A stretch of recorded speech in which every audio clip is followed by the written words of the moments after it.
I chose to do it for myself, and I hope other people would do it for themselves. It's a tough call. It's a very tough call. When these folks called you and told you, hey, we'd like you to share your story with KIMT, what was your first thought going through your mind? I was like, really? I get to help other people. Lenan Kofoot could once have been classified as a victim of drugs, alcohol, and domestic abuse. But after conjuring up the confidence she herself never knew she had, Lenan has become more than just a survivor. She's become an inspiration. I want people to know that it's okay. There is help. And you may have to try a lot. It may not work the first time, but eventually if you keep doing it, it will work. Lenan describes how for 8 years she was involved in a relationship that would often turn violent, even on her end. Knowing she wanted a change for her life, Lenan said enough was enough and sought an order of protection against the man she once trusted and loved. Hopefully when you get it, you don't have to make that call. But if you do make that call, make it. You have to, because it's either you or them. And it has to be you. Nearly a year has passed, but Lenan still carries her protective order with her everywhere she goes. A respondent who violates this order faces immediate arrest. Sometimes something that simple makes you feel safer. Court is challenging and can be terrifying in any circumstances. It's even more so when you're in this kind of scenario. In District 2, Judge Colleen Wheeland is one of a handful of judges who've helped to make the stop of domestic abuse a top priority.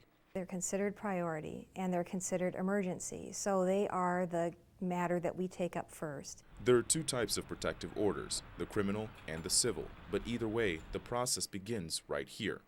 For civil, a defendant must fill out paperwork claiming two things. One, they're in a domestic relationship with the defendant, and two, that there was some type of physical abuse. There, the document makes its way from the clerk of courts to the desk of the judge presiding, and it's up to them to determine if there's a case.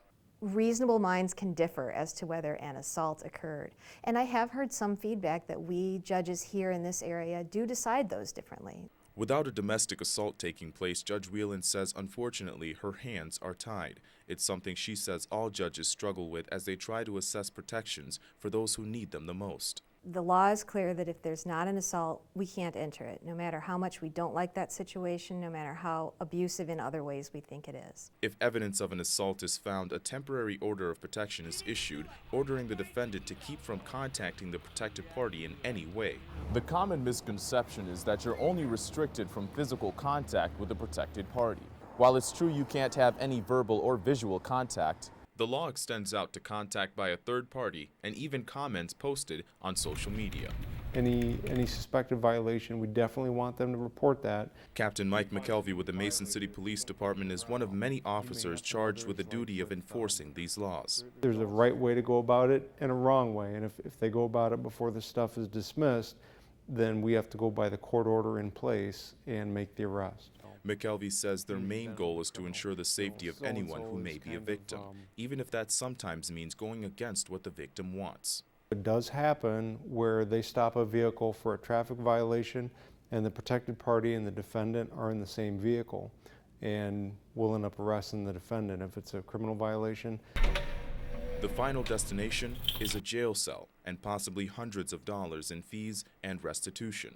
For some, however, that's only just the beginning. Context, no contact. I got you. Okay? Yep. Here at the Cerro Gordo County Jail, inmates can be served with restraining orders following criminal charges. That includes charges such as domestic assault, sexual abuse, and harassment cases where a physical assault does not have to take place.